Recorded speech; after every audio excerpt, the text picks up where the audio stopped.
नमस्कार दोस्तों। कैसे हो आप सब लोग? उम्मीद है आप सब अच्छे होंगे। आइए एक नई कहानी शुरू करते हैं। दोस्तों, एक रोज मेरी चाची ने रात में मुझे अपने कमरे में बुलाया। मलहम की डब्बी लेकर चाची बोली। मेरे पैर में बहुत दर्द है। जरा अपने हाथ से मालिश कर दो। चाची दोनों पैर सीधा करके अपने बेड सोई हुई थी।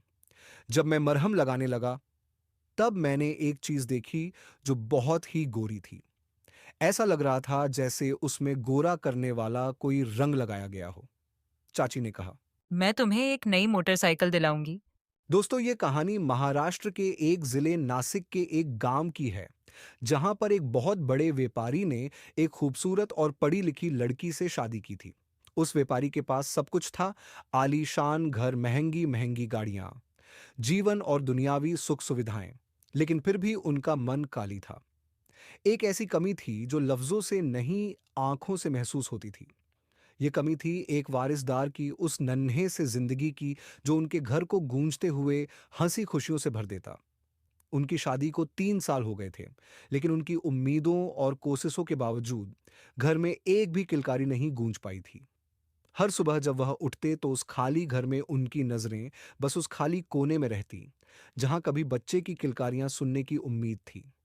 हर रात जब वो सोने जाते तो दिल में एक मायूसी सी घेर लेती थी, जैसे एक बड़ी खाली जगह उनके आसपास पसरी हुई हो। उनकी आंखों में वही पुराना सवाल था। क्या उन्हें कभी यह सबसे बड़ी खुशी मिलेगी, या उनका घर हमेशा के लिए यूं ही बेवारिस रहेगा? अब उन दोनों मियां बीवी ने एक प्लान बनाया।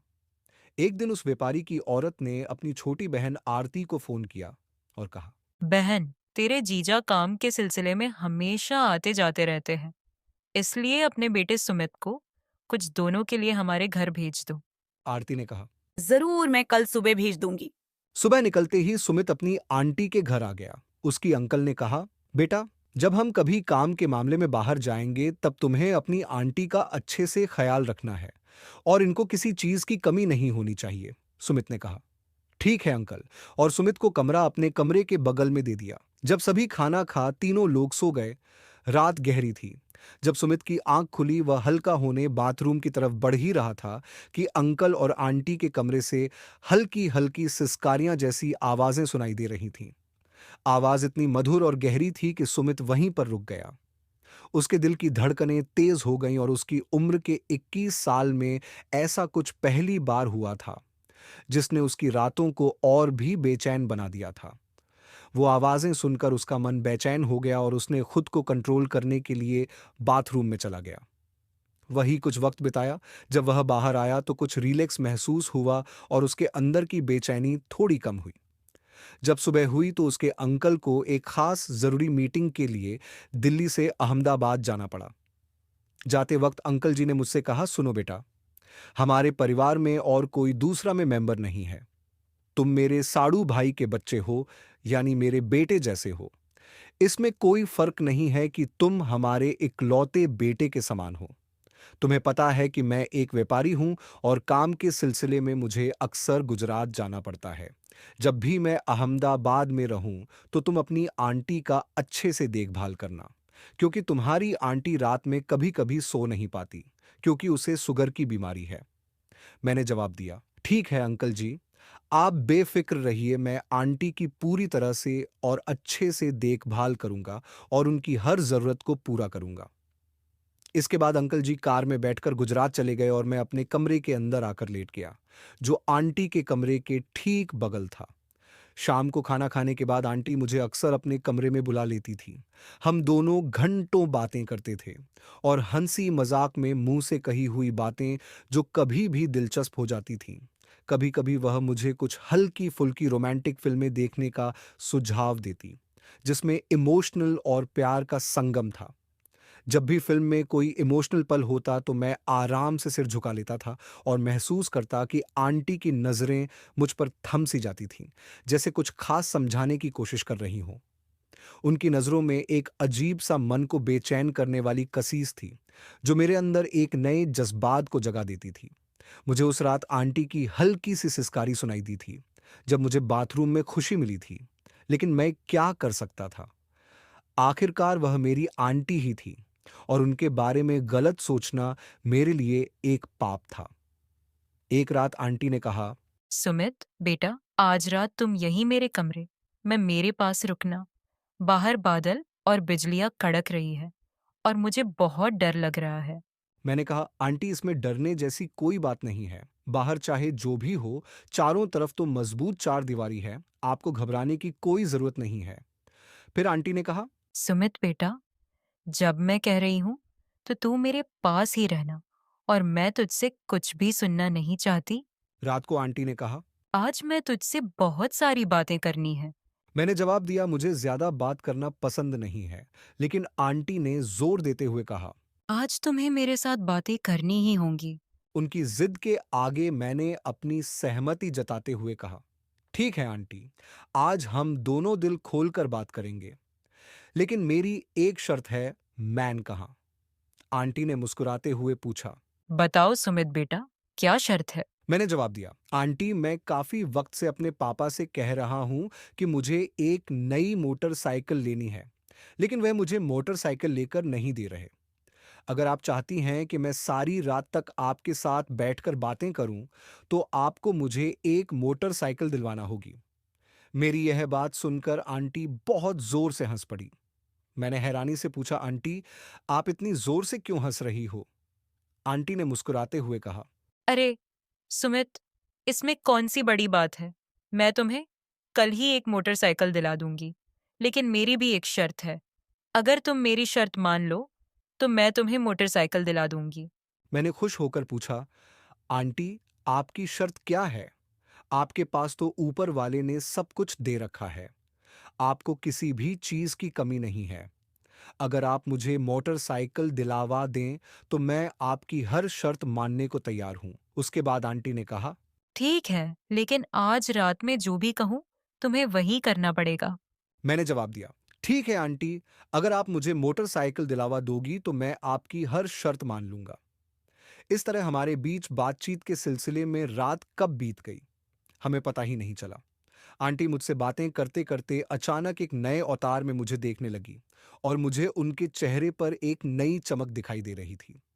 मेरे दिल में ख्याल आया कि जो भी आंटी कहेंगी वह करने में कोई परेशानी नहीं, क्योंकि इसके बदले मुझे मोटरसाइकिल मिलने वाली थी। फिर मैंने हिम्मत करके आंटी से पूछा, अब बताइए, आपकी शर्त क्या है?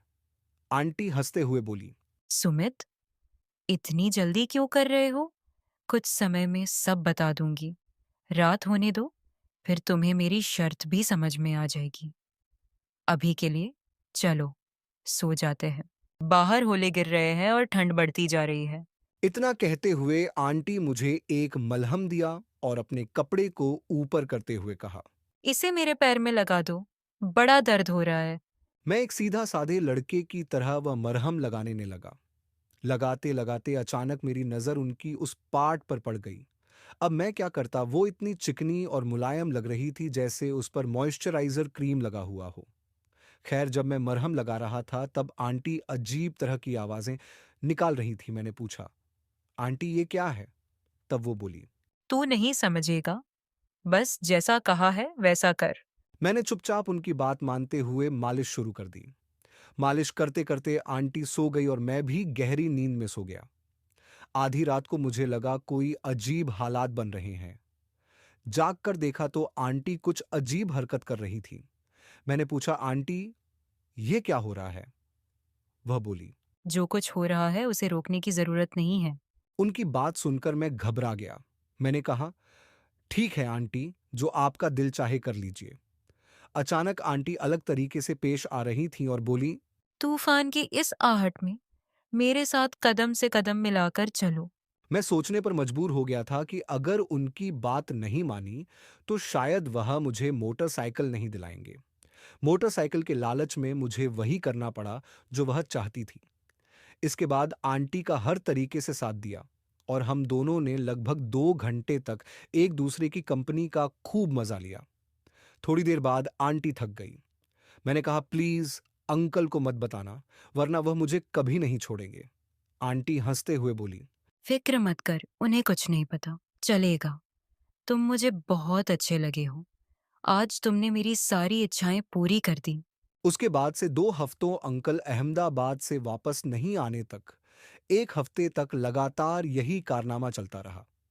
8वें दिन भी आंटी का मूड बना और मैंने आज उनकी मदद करने में कोई कसर नहीं छोड़ी।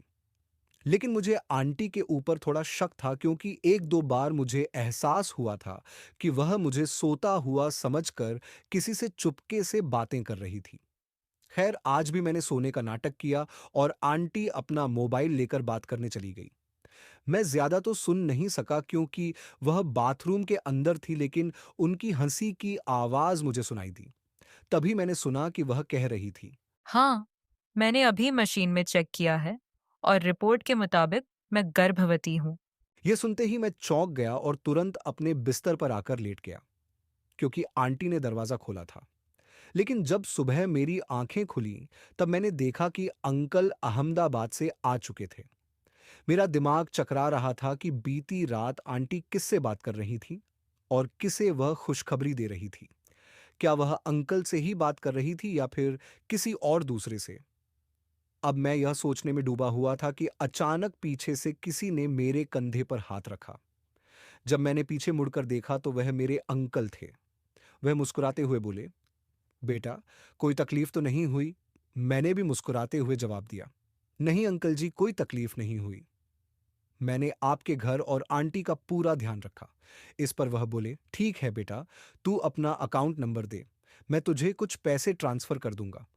अब तू अपने घर जा सकता है क्योंकि मेरा काम खत्म हो गया है और अब मैं यहीं रहूंगा।